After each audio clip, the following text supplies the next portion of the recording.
Hello, everyone. It's Joe Polish. And this is Dan Sullivan. And welcome to another episode of 10X Talk, where we help entrepreneurs think about growing and building their companies and other areas and aspects of their life 10 times. It could be quickly, it could take a period of years, but it's really focusing on exponential growth, goals that matter, impact, where you can make impact, and basically working in a way that multiplies you and the people that are most important to you and the projects that are most important to you. So, Dan, at the last couple of episodes, we talked about, the 50 connector future, how to build a network of people, why it's important. You talked about a criteria on the last episode that I'd love to have you kind of do a refresher on. And then I want to talk to you about an abundance neighborhood versus a scarcity neighborhood. Yeah. So what I'm going to do right now immediately connects to that conversation.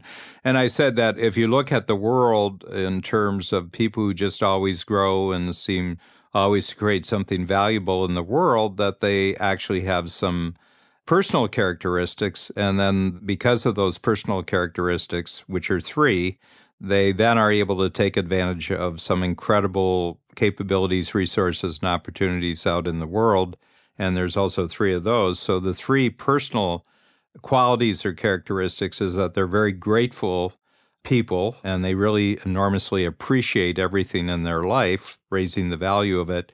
And they're very good at creating things, of putting things together, which, at first look, don't logically belong to each other. Steve Jobs said creativity is putting stuff together. Well, some people, first of all, they don't put things together because they don't actually appreciate the things they have, so there's no point in putting them together. But the other thing is that just logically, they're living in a limited world and they can't see bringing something from this point to another point. And then because of their gratitude and creativity, they have a high ability that keeps getting better of cooperating with other people who also have gratitude and creativity as part of their makeup. So there's an explosive multiplier effect when people like that get together. And that sets them up, those three qualities then set them up for three conditions in the world. And one is massively bigger opportunity as they personally get more skillful, and opportunity to take advantage of extraordinary ingenuity out in the world, people who are really uniquely gifted at creating entirely new solutions. And then the combination of opportunity and ingenuity produces exponential capabilities in the world. And we see this, of course, in the high-tech world, and all the 26-year-olds that end up with their picture on Time magazine is right. Yeah. It's getting to the point now that the man of the year, that's ending up on Time magazine can't even shave yet. That is funny. And we're going to have 12-year-olds, who create ingenious solutions which transform the world. And, it's the age we're living in. It's kind of neat in some ways. You can get very successful in that multiplier world, the 10 times world, but if you cut off what got you there, if you stop being grateful and you stop being creative and you stop being cooperative, then the electricity gets cut off and none of your equipment works anymore. Well, can I ask you about something related to, let's take the Malcolm Gladwell when he wrote about the 10,000 hour rule. What are your thoughts on that for people that really young but do incredible things right out of the gate? Are these individuals lucky? Were they born with something that other people weren't? I mean, of course, probably a combination of all those. But what is your take on people that are very new to something, but they have incredible impact and build a company that sells for $1 billion and they're 23 years old or something? Yeah, and, a lot of people, who have that experience blow their brains out then with all sorts of excesses in their life. They can't handle the success. You see it in the entertainment industry all the time. Oh, well, I have to mention this while you're saying that. I mean, even Jordan Belfort, they made the movie The Wolf of Wall Street. I actually had an interview with him 2 years before the movie came out that we put up on ilovemarketing.com. And it's really interesting to see the transition there. But, you talk about a very young person that comes across a lot of money. Now, of course, he was a completely out of control maniac. But that being said, yeah, I mean, you're absolutely right. A lot of people that come into that level of financial success, ethically or unethically, they could really come out in very weird vices. Yeah, I mean, emotionally and psychologically, they're not geared to take advantage of what their unique ability has actually created in the world. And people burn out. A lot of people, they have a unique ability, but they burn out really fast because the other parts of their life don't support their success. But the real aspect of this is that there's parts of the world, there's parts of the city where you live that are better for you to be in. There's parts of the world that are better. And the reason is, and I call them neighborhoods, because people who are really, really successful live in really, really successful neighborhoods. And I don't mean really great houses, and I don't really necessarily mean really rich or wealthy lifestyle. What I mean is that the neighborhood that they operate in from a connection standpoint, who their relationships are, they're actually characterized by those 6 characteristics of gratitude, creativity, cooperation, and then those relationships introduce them continually to greater opportunities, greater ingenuity, and greater exponentials. So what I've really, really noticed is that compared with 20 years ago, I'm significantly hanging out more in the abundance neighborhood than its opposite. And I can just take about 5 minutes and describe what the opposite looks like, although I don't want to spend too much time on it. But it's important for people to know what the negative side looks like, what the bad neighborhoods look like. But the big thing is that if I'm training someone, I said, you've got all the skills. I mean, everybody who comes to me in Strategic Coach has really, really good skills, and already they've achieved beyond the norm for any industry that they happen to be in, that they would be considered role models by many other people. But they've got certain personal attitudes and they've got certain mindsets about the world, which are basically they've hit a ceiling. So if they don't make significant changes, they're, and I just ask them questions. Well, how are you looking at that? You can't trust people. I said, well, and that's an interesting thought. Does that do you any good? You can't trust anybody? And I said, is it completely true? You've not trusted anybody? So a lot of people have some thoughts or beliefs about how they operate and how the world operates, which are very, very limiting thoughts. And we all have them. I mean, I'm very successful, but I'm running into limiting thoughts all the time. But my limiting thoughts are 100 stories higher than some other people's limiting thoughts. And, we all do that. The smartest and most successful person in the world is still hitting limiting thoughts. Yeah, totally. So, I mean, what are some of your limiting thoughts that you've experienced in the past that you've transformed? Well, when I first started coaching back in the 70s, I had the notion, well, you can only do this with one person at a time. For the first 15 years of my coaching career, I only had one-on-one relationships. And Babs and I had a notion on a much nicer house than we had. And I said, we're not going to get to that nicer house until we change our thoughts about who we can coach. And then I realized that we knew enough that we could do it with a group of 6 people. And then we got a notion, well, you can do it with a group, but you can't do it more than 20 people. And then we wanted to furnish our house. Right. And have a lot of lifestyle. Usually you're driven by some external improvement you want to make to your life, and then you have to come back that there's something the way you're thinking about things which prevents you from actually achieving that external result. And that's entrepreneurs very, very much. They're driven by external achievements in terms of the life they're living and, the ease with which they can do their work. One of the things I realized at a certain point that if I really wanted to make a fundamental breakthrough and really go for it as an entrepreneur, I just had to construct a neighborhood and live in a neighborhood in terms of my connections and my relationships where everybody just had the 3 personal qualities, but they were also looking for the 3 breakthroughs in their life. And every year I'm surrounded by more and more, and I can measure the results.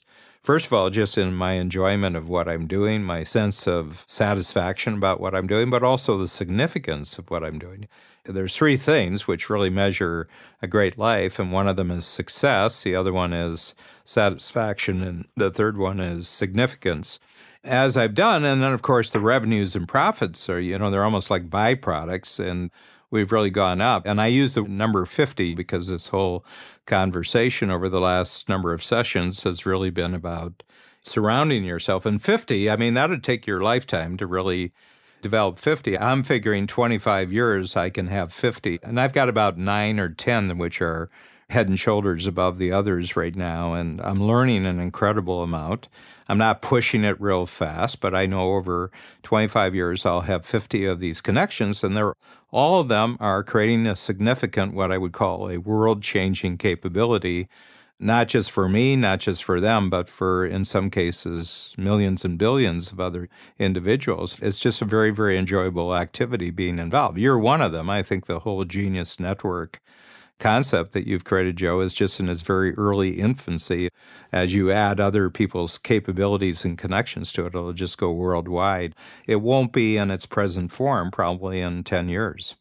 Right. I mean, I think even 10X Talk and I Love Marketing that I do with Dean Jackson really came out of Genius Network because it's, Genius Network started out with interviews, and these were interviews on cassette tape when I first started doing interviews. I mean, I've interviewed over 400 different business people and entrepreneurs and athletes and, you name it, all kinds of interesting folks. And part of it was just wanting to connect other people with wisdom. And I called it Genius Network. And then it eventually became real geniuses getting together and meeting and talking with and developing relationships with other geniuses to get geniuses to collaborate. And genius is an interesting word because there are skills and genius in all kinds of areas, from marketing to business to technology to all kinds of artists and musicians and you name it. And you put these people together in a room, interesting things happen. And when the focus is on abundance, not scarcity, the world becomes way more exciting. Their world, I don't mean the world in general, I mean their world. If you want the world to change, you change your own world. Can I just say something about that, Joe, because you asked me the Malcolm Gladwell 10,000 hour thing? Yeah. So my definition of genius is that you find out what your unique ability is. I go back to that definition. It's you're totally passionate about it. You do it all the time. You would do it whether you got paid or not. But you do it to be a hero to someone else in the marketplace and providing an incredible value to someone you want to be a hero to produces a multiplication of revenues, profits, and reputation. And that's your unique ability. Now do your 10,000 hours, which for entrepreneurs is very easily accommodated probably in less than 10 years because most entrepreneurs probably put in about 1,500 hours to 2,000 hours, even if they're taking a lot of free time. I mean, the 10,000 hours thing, there's a hitch to it. You got to be doing something great at the beginning to multiply by the 10,000 hours. I mean, I've met people I know that very early in their life, they discovered they were a genius at boring other people, and they've put in about 30,000 hours, and they're incredibly boring, So you got to be very careful with what you're multiplying by the 10,000 hours. I put in my 10,000 hours, but what'd you start with? Being annoying and boring. I mean, some people, they're geniuses, but they, and they've obviously put in a lot more than 10,000 hours. But are you being a hero to anyone? Is there any multiplier in it? That is total comedy. No, I mean, people, they have these formulas, but they don't back the formula up far enough to figure out, well, where did this start? I mean, it's like garbage in, garbage out. If you have a really bad message and you put it on the internet, you just multiplied it by 1 million times. But has it done you any good? Exactly. Yeah, exactly. I wish I could remember the despair.com. They have this one about blogging. Never has there been so many people saying so little to so few. Anyway, once you create a platform, there's no telling how quickly you can spread nonsense that no one even reads. And you'll meet every nonsense lover in the world, very quickly. Oh, yeah, because there's an infinite supply of them.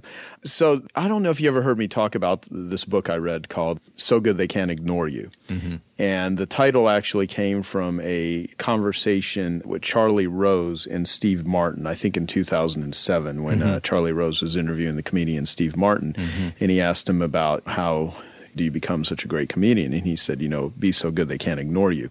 And so this guy named Cal Newport wrote this book called So Good They Can't Ignore You. And he did a pretty exhaustive study on how people actually excel in their careers. Yeah. And the tagline is how skills trump passion. And his whole premise is that passion, find your passion and do what you're passionate about is not only bad advice in most cases, but it's actually dangerous because if someone just pursues passion but they don't have any skill attached to it, then they never develop a skill which he calls rare and valuable, and that you develop it to a point to where you're actually producing results and creating value, and then it gives you career capital where you actually have control of your life. And he says where someone just blindly follows what they want to do, but there's no skill attached to it. It's like trying to follow your passion. Those people tend to just jump from thing to thing to thing to thing because they never put their roots in the ground. And what's always struck me as interesting, because I love your concept of who do you want to be a hero to, and when you combine passion and who do you want to be a hero to. And the thing with Strategic Coach, there are people that talk about passion from a rah-rah, get excited standpoint, but they don't have any sort of backup to build these people as more capable and skillful. But whereas everything in Strategic Coach and everything I ever hear you talk about is never just like some blind, if you're passionate about football, that doesn't necessarily mean you have unique abilities in that. It just means you could be really interested in football. And so I'd love to get your take on, since we're talking about an abundance neighborhood, which consists of the criteria: exponentials, ingenuity, opportunity, being grateful, creative, cooperation. What is your thoughts on people following their passion? Because I've never thought of Dan Sullivan as a guy that, I've never seen you do the passion talk without backing up unique ability and value creation. And I think a lot of people just take that whole concept and they misinterpret it entirely. Well, it's a really good question. And again, it's one of those things that you can only explain from how you experience. I'm very, very passionate, but I have a particular communication style where, I've got enough of a sense of theater that it's what the audience wants to experience. It's not what you want the audience. In other words, that communication has a lot to do with its receptivity to the audience. I mean, if you go to the movies, you see people emoting enormous passions, but if you noticed ordinary life, almost nobody does that. Maybe they do it in Hollywood, I don't know. But, I think Hollywood people, I was watching a movie the other night, and it was just, over the top and people's emotions and their anger and their angst and everything else. And I said, Hollywood people are the most clueless people in the world because they think the rest of the population actually experiences life the way they do. They think the rest of the world is totally conflicted and neurotic and everything else, and they impose their own personal experience on the rest of the world. I said, most people are just kind of agreeable, friendly. They're kind of cooperative. They go about their life and everything else. Right. And a lot of the actors, they just have some very, very serious problems, Oh, yeah, absolutely. And they live a lifestyle and they work in an industry which multiplies their personal problems. Who was the actor? He was 24 actor, and he said, don't go to Hollywood trying to find out who you are. Well, Glenn Morshower, he was on every episode of 24 with Kiefer Sutherland. He's played more military roles. Yeah, he's been fully employed since he was about 18 years old, because he's everybody's favorite, not star, but somebody you always want to have in your cast. Yeah, just an incredibly nice, caring guy, very grateful for his fans. I mean, I've had lunch with Glenn many times. He's a really nice guy. And he said that if you get into the entertainment industry without knowing who you are, it will misinform you. Yeah, and that's the big thing about circumstances, and proper training and preparation. And to go back, that's a great story because that story is worth a session in itself, because there are a lot of people who are not stars in a particular industry, but when you add up the total of what they've done in their lifetime, it's 20 times bigger than the biggest stars, because 90% of the actors in the world are unemployed 90% of the time. Right. Right. But there's some actors that are just fully employed all the time, and they're employed when they're in their 20s and they're employed when they're in their 70s, and there was no break in between, But they've learned to take their passion and make it to be a hero to the people they work with, and there's this constant multiplier. They just have a constant paycheck, and they might not win an Academy Award. They might not ever be featured, as the marquee performers, but they just have found a groove in a world where they're just eternally useful and valuable to other people, which is a great formula for life. To go back to this other thing about passion, because it's misinterpreted, because people think it's an external expression, but it actually isn't. It's an internal motivation. I know a lot of introverted people who are almost not noticeable, who are just incredibly passionate about what they do, and they've created a structure around it and everything else. It has nothing to do with external expression. I mean, there's useful individuals in the world who just combine both worlds. They have the internal motivation, and they also have amazing external expression. You're actually one of them. You're a great, great front stage guy. You're a better front stage guy than I am because you actually like it. Yeah. And that's part of it. And then you got to be a hero to someone that you actually want to be a hero to. And in my world, over the years, having tested other possibilities, I've just decided I just want to be a hero to talented, successful, ambitious entrepreneurs who want to grow 10 times while simplifying their life and gradually differentiating themselves from everybody else in the marketplace. And that's my formula, and I'm just looking for those kind of people. And having said that, they have to be grateful, creative, and cooperative, or I don't want to do anything with them. I don't want to deal with them. So let's talk about the flip side, because in the Scarcity Neighborhood, when I was taking notes, I wrote down zero sum, depleted, unfairness, envy, guilt, anger, indignation.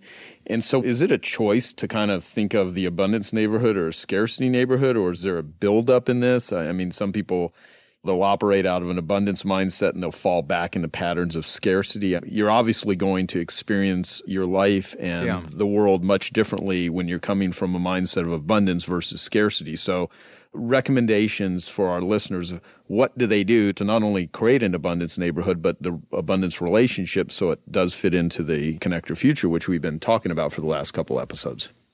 Well, it all has to do with consciousness. If you're conscious of what constantly develops and expands your neighborhood of greater and greater connections on certain criteria, you'll never fall back because you're working on it every day. But there's a lot of people who just luck into the abundance neighborhood. They might be born in the right circumstances, or they just have a personality that opens doors for them. But that's not really conscious, and they don't even really know the basis for their success. So I'm a great proponent of understanding consciously the principles that make you successful.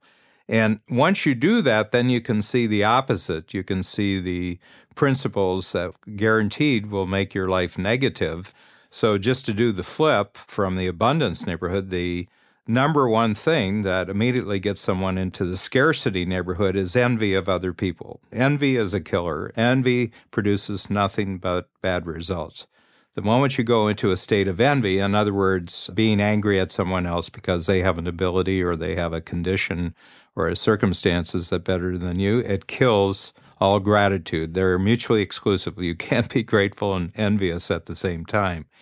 And if you're envious, you're not going to be grateful. If you're grateful, you're not going to be envious. And then there's two other things that really fall out of that. And the next one is guilt. You're very, very guilty about the things that you have that are better than other people. Guilt and envy are flip sides, the same coin, but two different sides. And then that sets you up for kind of being angry at the world, because you're feeling angry at yourself and you're feeling angry at other people, and then you export it to the world in general. So you're angry about politics, you're angry about what's going on in the world, you're angry about this, you're angry about that. And I just noticed that people who are envious and guilty, there's just this low-level anger all the time. And I think the entire psychiatric profession really depends upon those characteristics.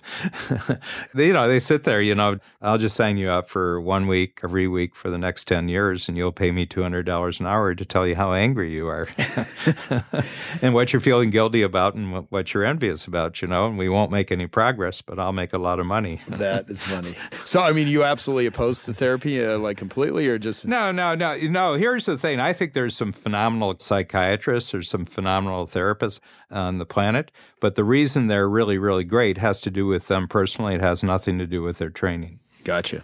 Yeah, that makes sense. It has nothing to do with their profession. I've run into psychiatrists who can read a person up and down in about 15 seconds. And Ned Hallowell has kind of that ability, and that's why he's created his own unique psychiatry.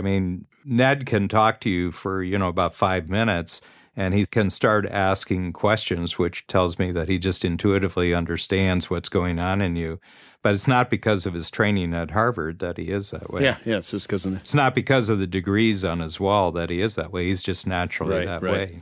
Well, what I'd like to do with the remainder of the time that we have is I'd like to give people that are listening to this something that they can do every day that is a very simple tool that could have a dramatic impact on their life in just a short period of time. And it's something that you created called Win Streak. And it's an app where people can immediately build the gratitude muscle and the winning muscle. And so I'd like you to just talk about what this is, how people get it, and why they should use it. And we'll wrap up.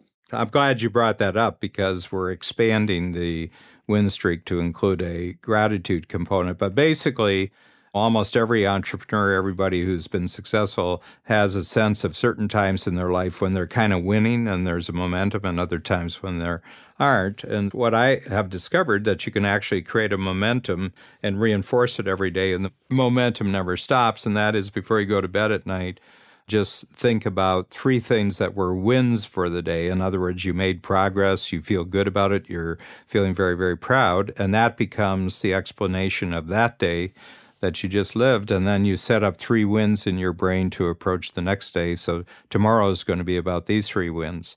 So we always did that in the program, but it was on paper, and we had journals where people could write in their journal. But, we live in the iPhone and the cell phone age. And I said, well, there's just these great things called apps. So one of our talented and successful people that I have in Strategic Coach by the name of Kathy Davis, she took it upon herself just to create this app. And it's going great guns. It goes by person to person. We don't advertise this or anything else. One person gets it and they can just send it on to their friends. You can just say, hey, download this app. It's free.